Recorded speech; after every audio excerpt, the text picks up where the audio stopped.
Is this panic we're watching on Wall Street based on hard data or evidence or experience? What do I mean by that? First term, Donald Trump. Was he an enemy of Wall Street? Did he crash the market? No, the market grew 65% under Donald Trump. He basically repealed the Dodd-Frank Oversight Act. He deregulated. He cut taxes. He simplified. They loved him. Is it based on data that we've seen so far in his first 80 days? Unemployment? No, actually the job report came 100,000 jobs more than the government itself had predicted. So if it's not based on data points, and it's not based on what you could infer from his first term, and it's not based on his agenda in other areas or the world seeing, what is it based on?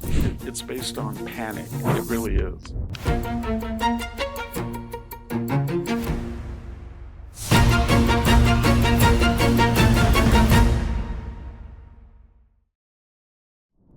Hello, this is Victor Davis Hanson for the Daily Signal.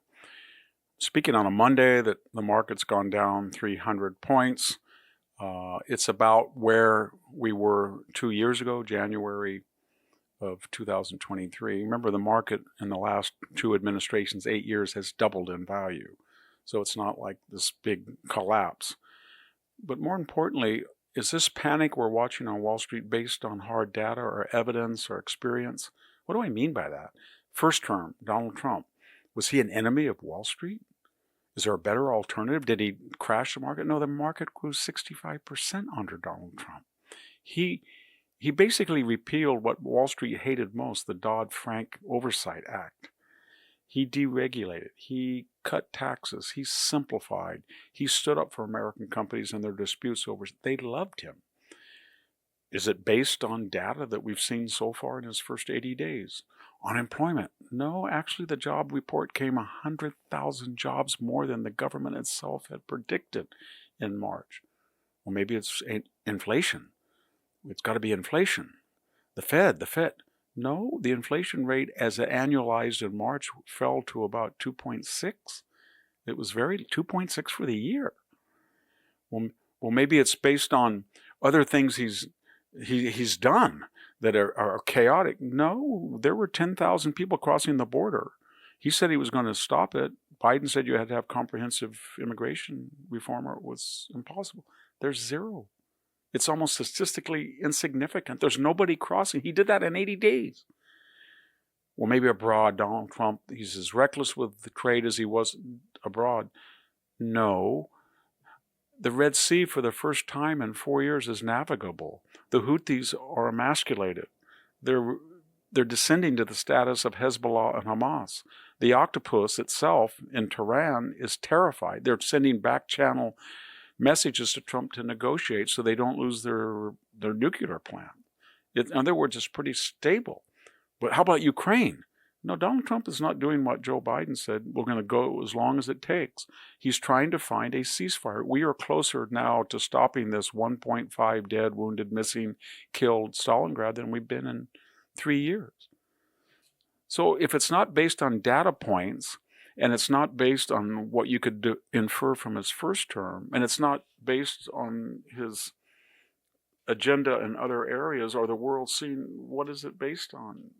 It's based on panic. It really is. It's based on what we saw in 1929. It's what we saw in 2008, where Wall Street goes into a fit of hysteria.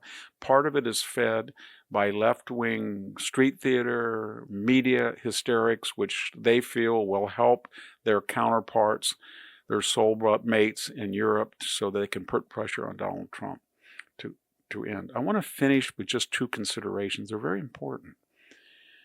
10% of Americans, the elite, they own somewhere between 88 and 93% of the market value in the stock market. Think of that. So what we're talking about is the mass hysteria of investors, of academics, of media, of lawyers, of wealthy people, the professional classes. In contrast, 50% of Americans, 160, 170 million people, they have 1% market capitalization. Their wages only went up 35%, not doubled like the stock market did over the last two. It was a good rise. It was impressive, but If the stock market had gone up 35% instead of doubled and wages had gone up 100, then you might see them a little bit more interested. Another final consideration, Donald Trump sold this trade readjustment on reciprocity. Indeed, 70 countries are now willing to negotiate. But for this first round, he's got to keep to that. If there's a country like Israel or Australia that either has similar tariffs to our own or is running a deficit with us, and this first round, he should let them go. And if a country says, we want no tariffs and we'll match you 0 to 0, he should take it. Now, you're going to say, finally, well, Victor, they have excise taxes. They put phony security and health regulations to intentionally block American imports, and that is a tariff of sorts. They use money manipulation. I know all that. But that's for round 2. Right now, at this moment in time and space, it's very important to keep people on your side. And the only way you're going to do that is reciprocity, equality, whatever they do, we do, parity. We can work out all of the hidden machinations our trading partners use under the word safety, health, tax, value add. That doesn't matter. Right now, he's got to at least say in round 1, if you don't have a tariff on us, we won't have a tariff on you. And he'll get his $300 to $400 billion anyway from the countries that resist. Thank you very much. This is Victor Davis Hanson for the Daily Signal. Thank you for tuning in to the Daily Signal.